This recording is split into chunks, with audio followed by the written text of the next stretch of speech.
Hey guys, welcome back to the channel. Appreciate you tuning in. So we are back on our little 29 Model A Roadster slash souped up coupe here. So we got our engine just chilling to the side. The frame and body is sitting in the Suzy Bake oven cooking.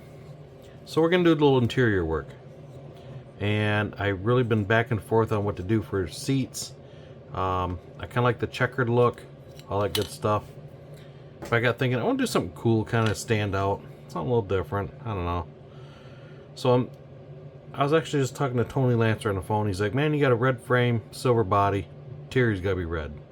So I thought about doing, you know what, maybe I'll do red and black.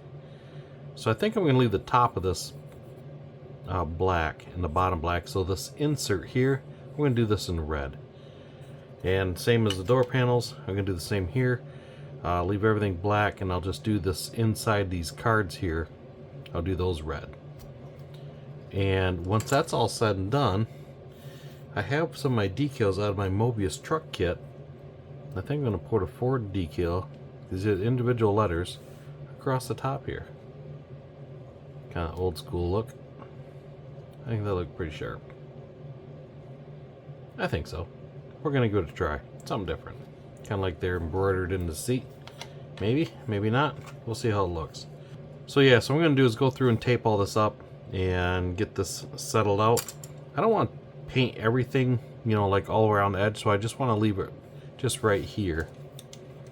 Basically right here, I want to mask it on this edge right here.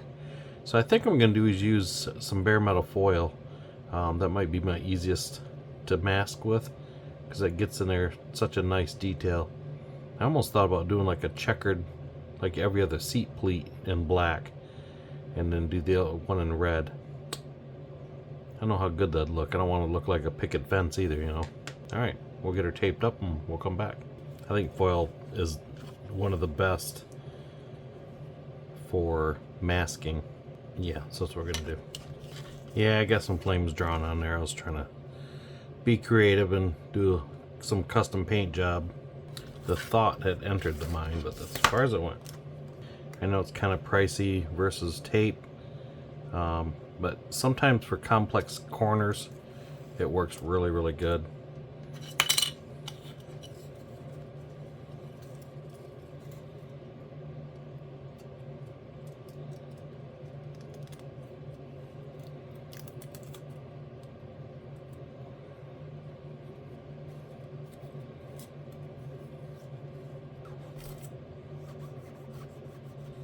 Wrap that around nicely.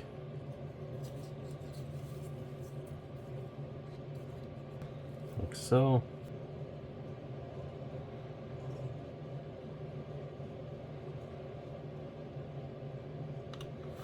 Just follow the yellow brick road. We should be good.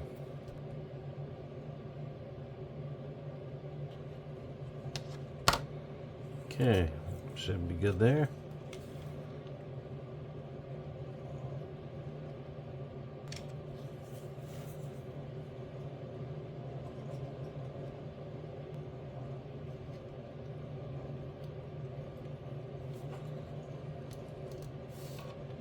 Okay, like so.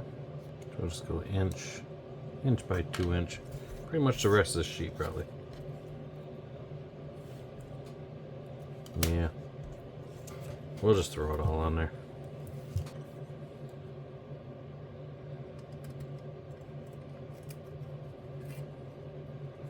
Okay, we'll overlap it heavy.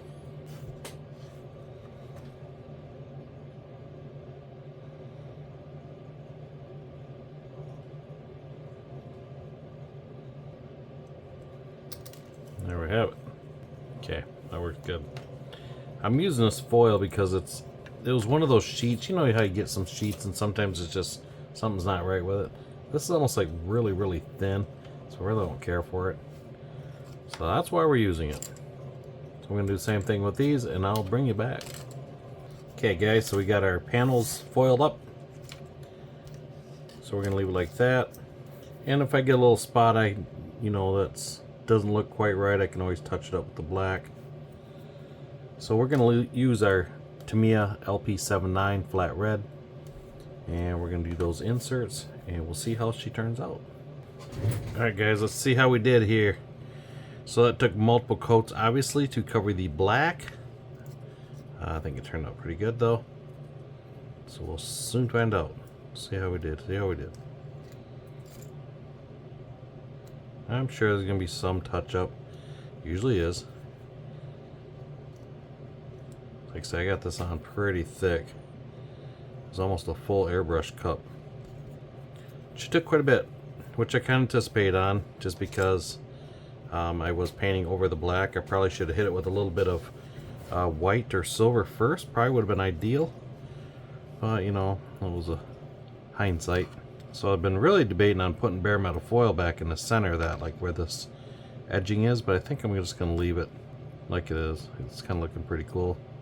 Like I say, I like bare metal foil for masking because it will leave you a very sharp edge, and obviously it's got good adhesion, so it's pretty good most of the time. That's pretty sharp looking. That looked pretty cool in there. I got the other pieces in the Susie Bake Oven. Let me go grab those quick, and we'll get the rest of it. And I say I got one spot right here. It's driving me nuts. I'm looking at it. Got this red spot. I don't know if that's off the foil or if that's... Oh, that's paint. Kind of come off there. I don't want to chip it too hard because I'll damage the black. Now this black is just primer. That's just a black primer. I thought that looked pretty good on there. We're just leaving that. Alright, we'll see how these did.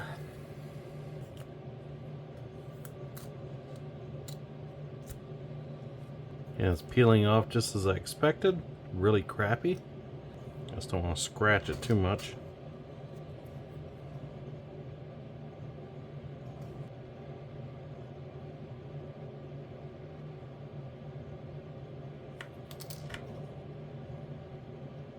And there we have it. That looks pretty good. Let's see how this guy did.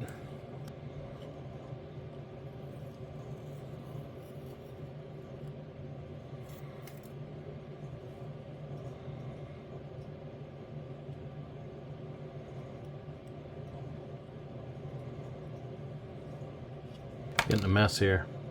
Okay, and there we have it. I got a little scratcher. I'll have to touch that up. So that looks pretty cool. Yeah, so it's my interior. Alright, that's turned out pretty cool. So, you know, you guys that use bare metal foil, you know that a lot of times it'll leave a residue. So I have that little bit of residue going on, so I'm going to take a little bit of isopropyl and just do a quick wipe across.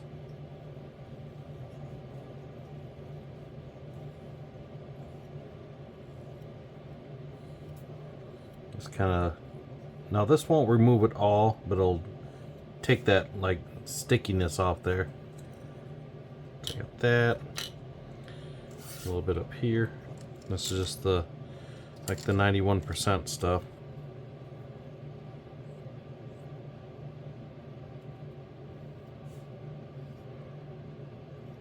I gotta get too carried away on this part, just because I don't want it getting in my fresh wet paint. I doubt that it'd hurt it, but no sense taking that chance. Let that dry. We'll call it good. I'm going to take a little bit of my primer and I'm going to touch up the spot here, just real quick. Like I said, I think I'm going to put that decal across the back of that seat. I think that'd look all right. So, like I say, this got sprayed with some Mr. Finishing Surfacer, 1500 black in color. Good stuff. Love it. Made in Japan. Obviously this is super thick, so I'm just going to take a toothpick and just touch the corners that I need to get done. Like so. Like that.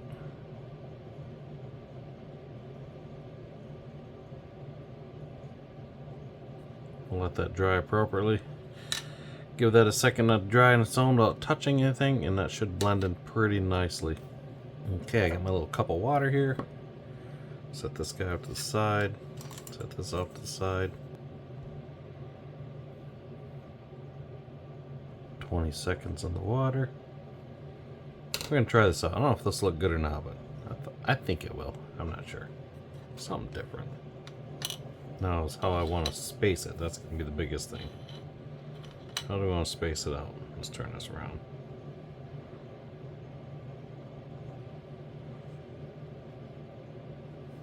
So we'll grab a toothpick.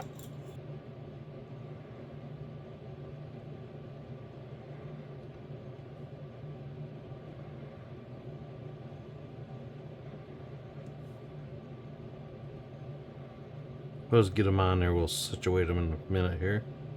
Oh, I got one flipping on me.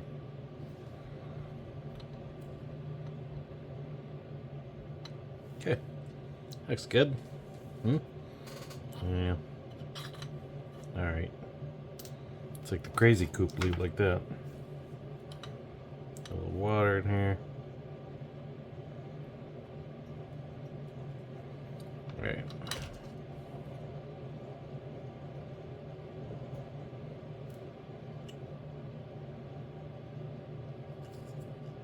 Not a big fan of these Q-tips. They're a makeup Q-tip, but I don't know.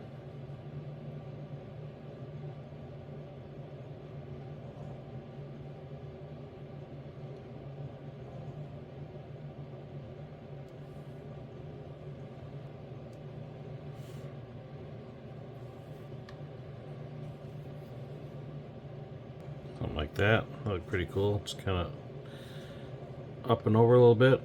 Just make sure we're looking pretty straight here before you get drying. Keep thinking that R is a little high. Here, we'll leave it like that. Looks good. Alright, that's pretty much going to wrap that part of the interior up.